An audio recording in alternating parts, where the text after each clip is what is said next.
Hi, I'm Jacob from Sustainable Living Ideas. Today, we're going to look at how you can start your very own indoor herb garden.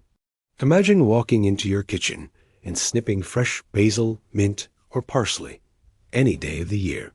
No grocery store trips. No plastic packaging. Just fresh herbs, grown right inside your home. Whether it's the middle of winter or the height of summer, indoor herb gardening lets you grow flavorful, healthy herbs 365 days a year. And the best part? You don't need a backyard, you don't need expensive equipment, and you definitely don't need a green thumb. Today, I'll show you exactly how to grow herbs indoors all year, step by step, even if you've never grown a plant before. Let's get started. Indoor herbs aren't just convenient. They're one of the easiest ways to live more sustainably. Think about it. Store-bought herbs often travel hundreds of miles, wrapped in plastic, only to wilt after just a few days in your fridge. It's such a waste, but when you grow your own, everything changes. You significantly reduce your food waste because you only snip what you need, right when you need it. You completely cut down on plastic packaging, which is a huge win for the environment. And you always have the freshest possible ingredients at your fingertips.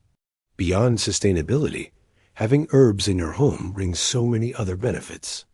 They naturally improve your indoor air quality by filtering toxins. The fragrance of fresh mint or basil is just amazing and can make your kitchen smell incredible. Plus, a little greenery adds so much life and vibrancy to your space. It's a simple way to make your home feel more alive and connected to nature. For beginners, herbs are the perfect starting point. They're forgiving, they grow relatively fast, and they are incredibly rewarding. There is a special kind of satisfaction that comes from watching a tiny seed sprout and grow into a plant that you can actually use in your cooking. And I promise you, once you taste your first homegrown leaf, you will never go back. The flavor is just on another level compared to anything you can buy at the store. Now, not all herbs are created equal when it comes to indoor growing, so let's start with the easiest wins to build up your confidence. Here are my top beginner-friendly indoor herbs. First up is basil. It's fast-growing, loves warmth and light, and is a staple in so many dishes. Just keep it in a sunny spot, and it will thrive. Next is mint. This one is nearly indestructible, which makes it absolutely perfect for beginners. It grows aggressively, so keep it in its own pot unless you want it to take over. It's fantastic for teas, drinks, and desserts. Then we have parsley. It's a bit of a slow but steady grower. It's a workhorse herb that's great for daily cooking, adding a fresh, clean flavor to almost anything. Don't forget chives. They are compact, low maintenance, and have a lovely, mild onion flavor. They're great for sprinkling on eggs, potatoes, or soups. Finally, thyme and oregano. These Mediterranean herbs are drought-tolerant and very forgiving if you forget to water them occasionally. They love sunlight and add a wonderful, earthy aroma to your dishes. If you're just starting out, my personal recommendation is to choose just 2 or 3 herbs from this list. This keeps things simple and manageable. Success with a few plants will build your confidence and make you excited to try more later on. If there's one single thing your indoor herbs need most, it's light. This is the #1 key to success. Most culinary herbs require at least 12 to 16 hours of bright light per day to really flourish. And for many of us, our windows just don't provide enough light, especially during the shorter days of winter. A south-facing window is ideal, but even that might not be sufficient. That's where indoor grow lights come in, and they are a total game changer. Modern LED grow lights are fantastic for several reasons.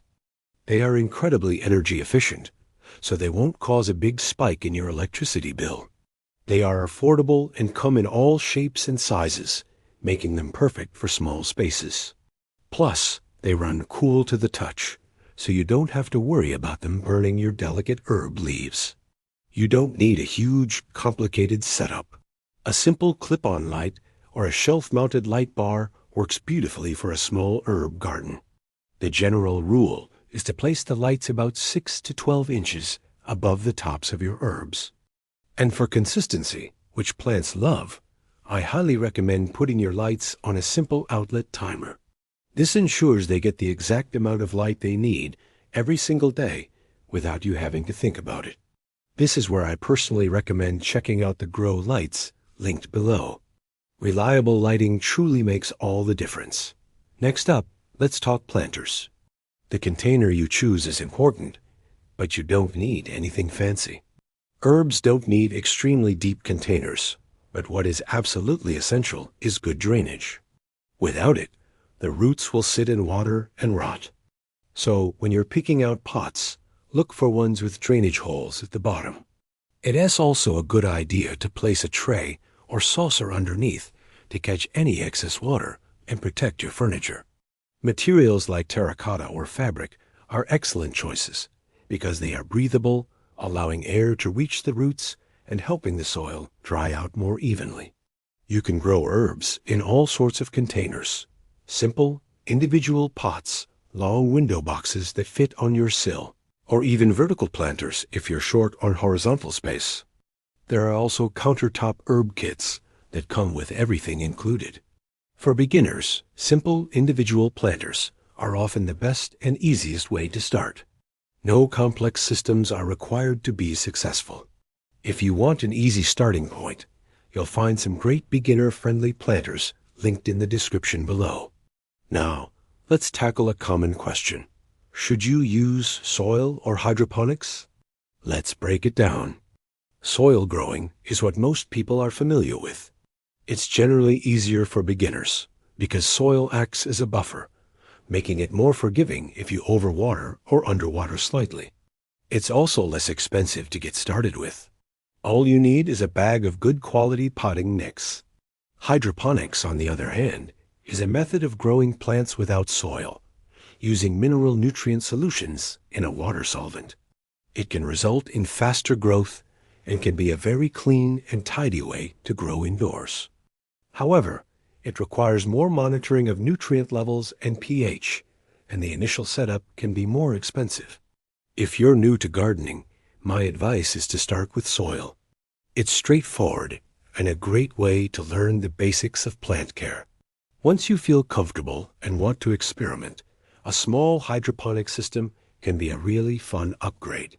In an upcoming video, we'll actually show you how to build a simple DIY hydroponic system for your herbs. So be sure to subscribe so you don't miss that. Ultimately, there's no wrong choice here, just the one that best fits your lifestyle and interest level. Overwatering is, without a doubt, the #1 mistake that beginners make. We all want to care for our plants, but sometimes we care a little too much. Here is a simple rule to follow that will save your herbs. Let the top inch of soil dry out completely before you water again. You can check this easily by just sticking your finger into the soil.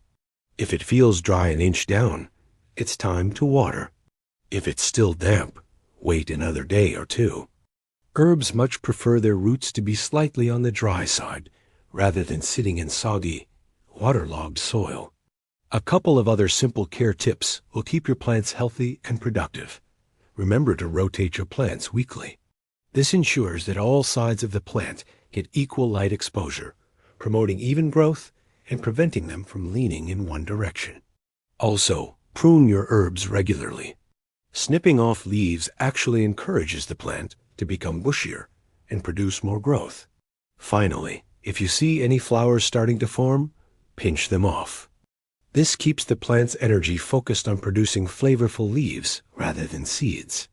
Caring for herbs quickly becomes a simple, enjoyable routine, and honestly, it can be a very relaxing and mindful activity. And now for the best part, harvesting your herbs. This is the reward for all your care, and doing it properly actually helps your plants grow stronger and more productive. Always remember to harvest from the top of the plant. Snip off the top few leaves or a small stem, cutting just above a set of new leaves. This encourages the plant to branch out from that point, creating a fuller, bushier plant. A good rule of thumb is to never take more than 1/3 of the entire plant at any one time. This ensures the plant has enough foliage left to continue photosynthesizing and recovering from the harvest. You can use clean, sharp scissors or even just your fingers to pinch off the leaves. Having fresh herbs on hand completely elevates every meal. The flavor and aroma are so much more intense than dried herbs, and they're packed with nutrients. This is what sustainable living is all about: simple, impactful changes that bring joy and quality to your life. Growing herbs indoors isn't just about food. It's about reconnecting with what you consume and bringing a piece of nature into your home. The key is to start small, stay consistent with your care, and most importantly, enjoy the process of watching something grow. If this guide helped you feel ready to start, be sure to check out the links in the description below for some of the grow lights, planters, and seed kits that I'd recommend. They're all beginner tested and easy to use.